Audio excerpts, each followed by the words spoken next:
ये एग्जांपल करते हैं।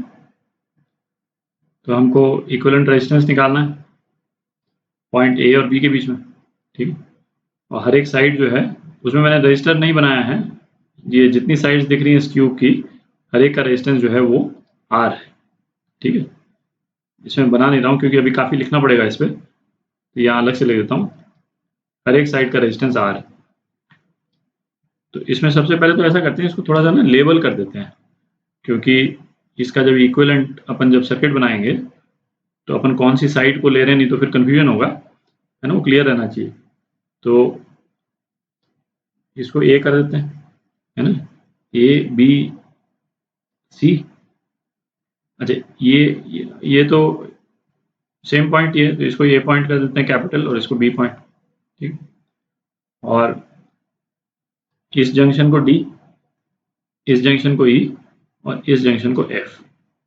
तो 6 जंक्शन थे, हमने 6 के 6 जो जंक्शन है उनको एक नाम दे दिया।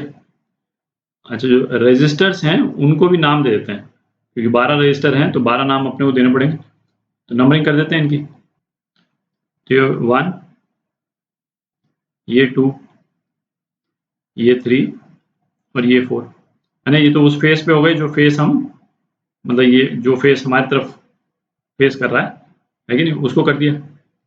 अब पीछे वाले फेस को करते हैं। तो पीछे वाले फेस को दूसरे कलर से कर रहा हूँ। 5, 6, 7 जो है वो ई और एफ के बीच में है, ठीक है। और ये 8, ठीक। अब 4 और बच गए, इनको डिफरेंट कलर से कर देते हैं। 9, 10, 11, 12। तो इसको 9 बोल देते हैं, 9, 10। 9 जो है वो एडी है, 10 जो है वो सीबी है, ठीक है। 9, 10, 11 और 12, ठीक है। अच्छा, अब इसमें क्या, इसमें जैसे वो पैरेलल एक्सिस थ्योरम और परपेंडिकुलर एक्सिस थ्योरम है ना, वो लगाना ट्रिकी है क्योंकि 3D फिगर है। तो फर्स्ट वीडियो में अपन ने डिस्कस किया था कि किसी भी सर्किट में अपन इक्विपोटेंशियल पॉइंट्स कैसे आइडेंटिफाई कर सकते हैं, एंड तो वो प्रिंसिपल्स यूज करते हैं, ठीक है। पैरेलल एक्सिस और परपेंडिकुलर एक्सिस में बेसिकली सेम प्रिंसिपल ही यूज थे, बट उसको एक एलिगेंट टेक्निक के रूप में अपन यूज कर रहे थे। तो उन प्रिंसिपल्स को यूज करते हैं बेसिकली। तो अब जैसे ये तो आप देख ही रहे हैं कि ये तीनों रेजिस्टेंस जो इस पॉइंट ए के साथ में अटैच्ड हैं वो सिमेट्रिकली प्लेस्ड है ना। कोई कारण नहीं है कि किसी एक में करंट जो है वो ज़्यादा डिफरेंट जाए, ठीक है। सिमेट्रिकली प्लेस्ड है विद रिस्पेक्ट टू बी और विद रिस्पेक्ट टू ए, ठीक है। तो इन तीनों में सेम करंट जाएगा आई, तो ये जाएगा रजिस्टर 4 में, है ना, ये रजिस्टर 1 में और ये रजिस्टर 12 में आई जाएगा, ठीक है। तो अब इसका क्या मतलब निकल गया, इसका इम्प्लीकेशन क्या हो गया कि VA, VB और VE सेम पोटेंशियल पे हो गए। और क्यों सेम पोटेंशियल पे हो गए, क्योंकि रजिस्टर सेम है ना। जो पोटेंशियल ड्रॉप हो रहा है कैपिटल ए से, है ना, जैसे VA, मैं किसी एक का एग्जांपल देता हूँ, -IR, ये VA के बराबर, V capital A minus IR V capital A के बराबर। और यदि इस डायरेक्शन में आप चले जाएं तो VA माइनस IR VB के बराबर और VE के बराबर। तो ये तीनों जो हैं सेम पोटेंशियल पे हो गए, ठीक है। अच्छा, अब इनके बीच में कोई डायरेक्ट रजिस्टर कनेक्टेड नहीं है, ठीक है। तो उस रजिस्टर को रिमूव करने वाला कोई पॉइंट नहीं आ रहा है। तो अब इनको अपन है ना ज्वाइन करेंगे, ठीक है। अच्छा, साइड बाय साइड हम एक चीज और देख लें कि यहाँ पे बी पे जो रजिस्टर्स पहुंच रहे हैं, एक तो 5 पहुंच रहा है, एक 10 पहुंच रहा है, एक 6 पहुंच रहा है, दिख रहा है। अच्छा, ये भी सिमेट्रिकली प्लेस्ड है।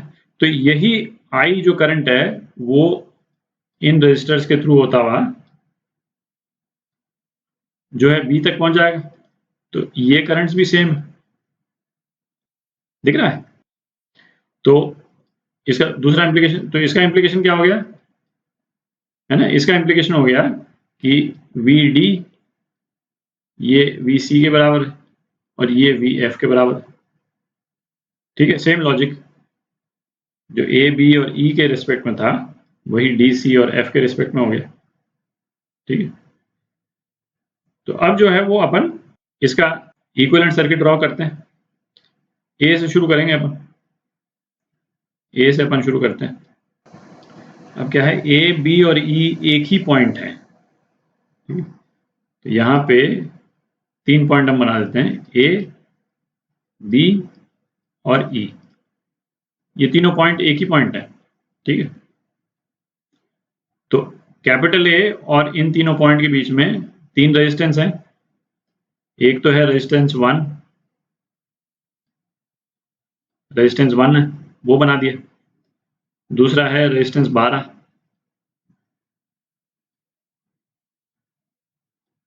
रेजिस्टेंस 12 बना दिया। और है रेजिस्टेंस 4, तो रेजिस्टेंस 4 बना दिया। दिख रहा है, ये पैरेलल में हो गए और ए ई और बी जो है वो एक ही पॉइंट है। ठीक है, अच्छा अब हम आते हैं बी पे आ जाते हैं और सेम लॉजिक बी के इस तरफ जो है वो 3 पॉइंट्स हैं, डी सी और एफ एक ही पॉइंट है, डी सी और एफ। ठीक है, क्योंकि सेम पोटेंशियल पे है, तो डी सी और एफ है ना, सी है ई नहीं, सी और एफ। तो रजिस्टर कौन कौन से हो गए, जो बी को डी से जोड़ रहा है ना, और बी को सी से जोड़ रहा है और बी को एफ से जोड़ रहा है। तो एक रजिस्टर तो हो गया, एक रजिस्टर तो हो गया रजिस्टर 5। दिख रहा है, देख तो रहे हैं ना आप, ये तो मतलब रजिस्टर के नंबर से आप आइडेंटिफाई कर सकते हैं, है ना, अलग कलर से मुझे दिखाने की जरूरत नहीं। फिर दूसरा रजिस्टर हो गया आपका रजिस्टर 10। ठीक है, और तीसरा रजिस्टर हो गया रजिस्टर 6। ठीक है, रजिस्टर 6 एफ के साथ जुड़ा हुआ है, रजिस्टर 5 जो है वो डी के साथ जुड़ा हुआ है और रजिस्टर 10 जो है वो सी के साथ जुड़ा हुआ है। ठीक है, अच्छा अब क्या है, ये 3 पॉइंट और इन 3 पॉइंट्स के बीच में रजिस्टर्स हैं। ठीक है, तो अब जैसे ए से डी के बीच में, ये दिख रहा है, यहां से ए से डी के बीच में रजिस्टर 9 है। आप रजिस्टर 9 को यहां लिख दें। ठीक है, अच्छा अब बी कहाँ गया, बी ये रहा है ना, बी जो है वो सी से जुड़ा हुआ है। किस रजिस्टर से, रजिस्टर 3 से। रजिस्टर 3 से बी जो है वो सी से जुड़ा हुआ है। ठीक है, इस तरह से आपके ये जो बाकी अपन ने अपने पास में 12 रजिस्टर है ना क्यूब में, 12 में से 6 तो अपन ने यहाँ निकाल दिए, बाकी 6 रजिस्टर सारे बीच में आ जाएंगे। ठीक है, हर एक को नंबर करके करूँ, ये मतलब आप तो है ना, आप कर सकते हैं, इन पॉइंट्स को बेसिकली ज्वाइन करना है आपको। ठीक है, तो आप ज्वाइन कर दें तो आपके पास में कुल 6 रजिस्टर आ जाएंगे, 3 4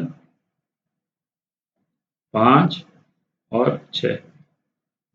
ठीक है, जो नंबर मिसिंग है वो आप डाल लें, जो जो अभी तक अपन ने नहीं लिखे हैं वो डाल लें, वो एक एक करके आ जाएगा। ठीक है, ये तो अपन हर एक रजिस्टर को डिस्कस नहीं कर रहे हैं, पर आप डिलिबरेटली उसको आइडेंटिफाई करके, जैसे जैसे ये बी और एफ है ना, बी इस तरफ है एफ इस तरफ है, रजिस्टर कौन सा हो गया 11, तो रजिस्टर 11 लिख लीजिए। ठीक है, और इस टाइप से आप बाकी सारे रजिस्टर लिख सकते हैं। ठीक है, तो ये हो गया, अब आप इसको सॉल्व कर लें, है कि नहीं। तो ये इक्विवेलेंट क्या हो गया, ये हो गया R/3 हो गया, ये आपका R/6 हो गया और ये आपका R/3 हो गया। ठीक है, पॉइंट ए से पॉइंट बी कहाँ लिखते हैं, यहाँ लिखते हैं, तो RAB ये कितना हो गया, तो ये हो गया 5R/6। तो ये आपका आंसर। ठीक है।